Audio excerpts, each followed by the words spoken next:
Good morning, beautiful people. How's it going? Oh my gosh, it is 7:19 a.m. in the morning right now, and I am so awake. If anyone who knows, or anybody that knows me, knows that that's not like me. I'm not a morning person. I have been completely shifting my mornings, and I'm really excited about it. This morning I woke up, I did yoga, I took a bath, I read. I'm doing things for me. I'm waking up and I'm doing things for me. The past few months, I have been probably like a lot of other people, kind of drowning in the fear and just getting really exhausted from all the work we've been doing this summer and this spring. We built, a chicken coop and got ducks and chickens, and I've been working really hard on my garden this year, and it's been exhausting. It's been a lot of work, and I've just needed to kind of breathe and just take a break for myself and for my kids. When I am not at my best, it affects my whole family. So I just feel so good this morning, and I just wanted to come to you and share some more love and, just share some more from my heart. Just some stuff that I've been collecting, some stuff that I've been finding. And of course, my birds are hearing me and they're like, come on, let me out of the coop. It is raining this morning, but it is beautiful. It is absolutely, right now, I just want to think about all the things that I'm grateful for. I am so grateful. I am so grateful that the universe brought me this land, this property. This has been my saving grace through everything that has been going on in the world, having this place that I can go to. It is so beautiful here. It's so beautiful. You can see I show my property all the time. This doesn't even do it justice. Like, all you're seeing is some of the dead grass. But it is truly, truly beautiful to just be out in nature. And it's a little chilly out here this morning, but we're doing it. So I wanted to start off this morning with, I have been rereading a book that I read quite a while ago. I don't know what it was. I actually was digging through my attic and I came upon this book that I haven't read in a long time, and I actually have never read the whole thing. I started it, never finished it, and I just feel like things happen for a reason. So I feel like I was brought to this book, back to this book for a reason, and I don't know if you've ever heard of it. It's called The Convoluted Universe. The book that started it all, The Convoluted Universe, Book 1, and it's by Dolores Cannon. I don't know if you've ever heard of Dolores Cannon. I absolutely love Dolores Cannon. Okay, so Dolores Cannon, she is a past life regressionist, or she was a past life regressionist. She actually passed away in 2014. And she did hypnotherapy. I had to write this down because I wanted to make sure I got this right. She was a past life regressionist and hypnotherapist who specializes in the recovery and categorizing or cataloging of lost knowledge.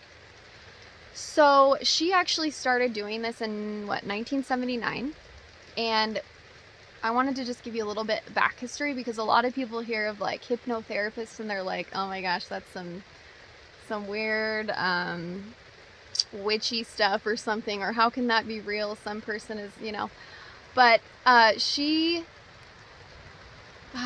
something about Dolores, when you watch her videos and see her face, and you can just feel that everything she says is real and it's from her heart. Do you ever get that feeling when you're speaking with someone, or when you're listening to someone's content, or whatever it is, you're watching a video, reading a book, you just feel their realness and they're not making it up.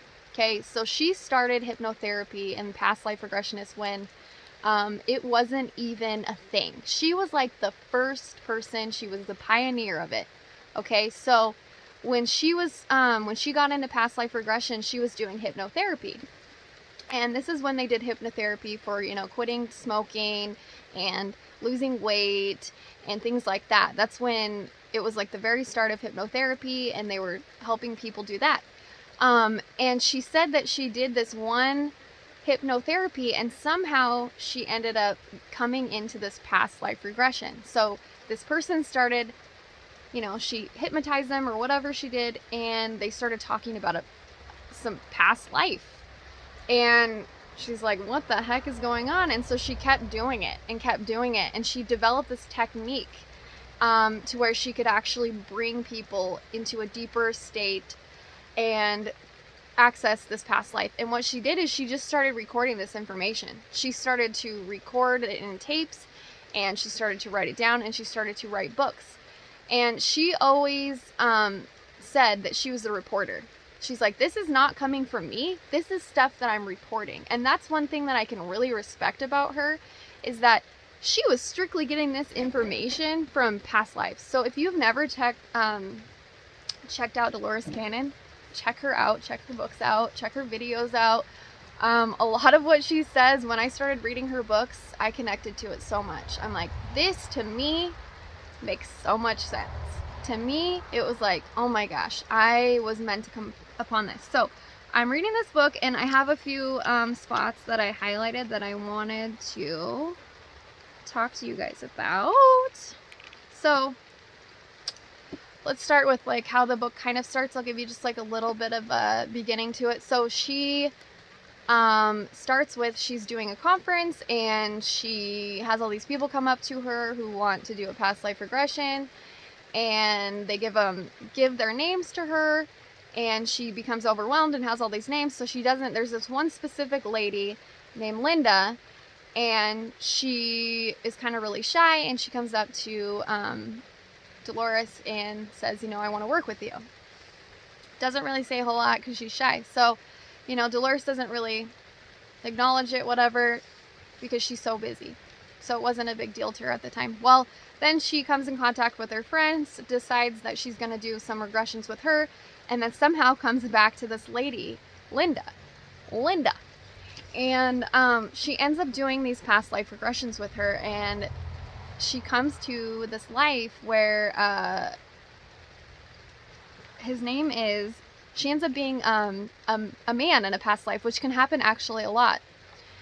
And because we go through, we can go through masculine and feminine lives where we have to learn certain things, right?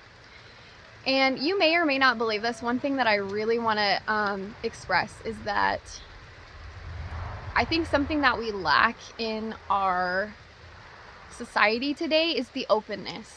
Being open to information, listening to everything, and just being open to what is out there, what is possible, This may all sound like that's not for me or whatever, that's fine, but being open to the information is the biggest thing. And to me, I think there's truth in all religions and all, of a spiritual sense. And so just being open to whatever comes to you, because I believe that the universe is going to bring you the information that is meant for you. So anyway, so she goes into this past life regression, and she's talking to what turns to be, Linda turns to be like a man, basically. That sounds weird the way I said that. She is a man in a past life. So his name is Bartholomew. I think is how you say that. Okay, so let's see. I would like to find Bartholomew once again. He was in that strange room. He was somewhere. I have to find where I was. Sorry, I didn't plan how much I was going to say about this. So just some of the things that I wanted to say. I was asking. She gets to this point where, so Bartholomew, he actually lived in a kingdom in this book, and he was very not above everybody else, but he just saw things that other people didn't see. He noticed things that other people didn't see, and so people thought he was kind of weird. Like, he was open to other things. He saw the beauty of the earth and all of these things, so people thought he was weird. So this old man came to him one day and started talking to him, and actually started giving him all of this vast knowledge, and said that you are going to be the keeper of this knowledge. So he ends up going on traveling and going through all these countries, because he now has this knowledge and he has to pass it on to somebody else as he gets older. Well, it gets to the point where he can't find anybody on Earth, and so he ends up going to basically this it sounds like he's in space almost, but it's not. Like, you have to read it to really get it. But he goes to this plane, we'll say that, this plane, this dimension, this existence, and he is teaching this group of people. They're not people, they're actually beings, but you'll have to read it to get to that part. But I just wanted to read some of what he said, and some of it was, so they start asking questions. That's how he starts with giving the information. He's like, I'm going to start by how to give this information. I want, you guys to ask questions. And so I was asked, so one of the questions was, what happened on the earth plane to make people so narrow in their belief system? And when I started reading this, a lot of these things made me feel like, oh my gosh, this is like what's happening in our time. Okay, so many, many eons ago, people who came to the earth came with vast knowledge of the universe. There were others who were already living on the earth who were not as knowledgeable as those who had just recently come. And it made those who were just coming examine the issue of power. It was something they had not experienced until this time, and they liked that feeling. It gave them an exhilaration they had not known. So they decided to keep their knowledge to themselves and not share it, as it was meant to be. And they enslaved those who were not as knowledgeable. So these beings came to Earth to help further knowledge, and instead, they kept their knowledge and they enslaved the people. They told them things that were not so, to frighten them into serving them. Does that not sound like what we're going through right now? They were thought of as gods. They became the gods. The general people, the ordinary people that were here first, thought they were gods because they could do unusual things. It was not meant for this to happen, and when they got into all of this power and greed, they did not want to leave. They wanted to stay, and so they did. As they passed from this lifetime, stories were handed down about these gods and their great powers, and fear began to take hold. Fear that if they did not do as the gods had said, they would be destroyed. It was a very dark time for the planet Earth. I start reading this, and I'm like, oh my gosh, I was meant to read this. This sounds just like what we are going through right now. Okay, so what did these beings tell them that frightened them, that allowed them to be enslaved? If you look back into past times, when we learn about Egyptian time, I'm so into Egyptian history. I love it. There's so many gods that they have, right? You look at all their relics, and there's all these statues of gods. That makes sense, right? They told them they could rule the wind, so this is why they were frightened and why they became enslaved. They told them they could rule the wind and the light and the sun and the moon and the rain. They ruled it, and if these people didn't follow their rules, they would be destroyed. But they came here to teach us that we could do that too. But instead, they kept this knowledge for themselves and enslaved us. The people would have no water, no sun. They knew they needed the sun and the water and the wind and the rain. They had to have these things to exist, and the gods had control over all of this, so they had to obey or they would be destroyed instantly. They did not know that their being, their spirit, lives forever. They could only see the here and the now. The original purpose of these light beings who came to Earth was to share this information so that the fear could be removed and the people could understand. Yes, they did. Okay, so wait, there's another question here. Did these beings perform wonders to make the people believe they were gods? Yes, they did. It was all a trick. They did it with lights and magic, but the people thought they were gods.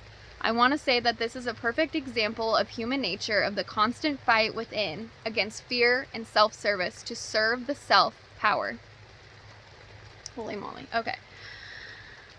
Here's another part that I really wanted to read. You said this was an example of humans. So she's talking. This is what she's doing right now. She's doing the past life regression, Dolores, and she's talking to Linda, who's under a trance, and asking these questions to her. So to him, in a sense, if that makes any sense. You said this was an example of humans, but yet the problem was not caused by the humans. So then she responds and says, he responds, they were sent to bring the level of the earth beings to a higher existence. They were sent to teach those that were here not to make them slaves. They failed in their assignment. They were supposed to make humans understand and live on a higher order of things. They got stuck. So, is that all I wanted to... Okay, so that's all I wanted to read about that. But holy moly, to me, I woke up and read that this morning, and I was like, I was meant to read this. I was absolutely meant to read this, and it just connected to me, and it made so much sense. So you should really check this book out. Check out Dolores Cannon's book. She has some really amazing books that just kind of open your mind and expand. And even if you don't believe everything, or you're just kind of like, you can have an open mind. That's what you can read something and not believe everything that's in it, and find pieces that, match you. And I feel like that happens a lot to me. That happens a lot to me when I read these books, and it just expands my mind. I'm getting kind of chilly out here now that I'm sitting around. I was doing yoga and I was really warm, so now I'm getting really cold. It's pretty chilly.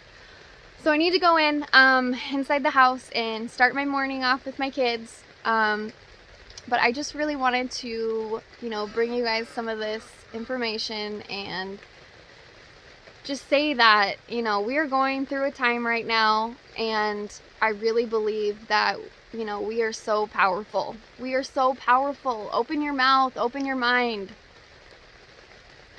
We are here for a reason. You are here for a reason. You are special. You are capable of so much more.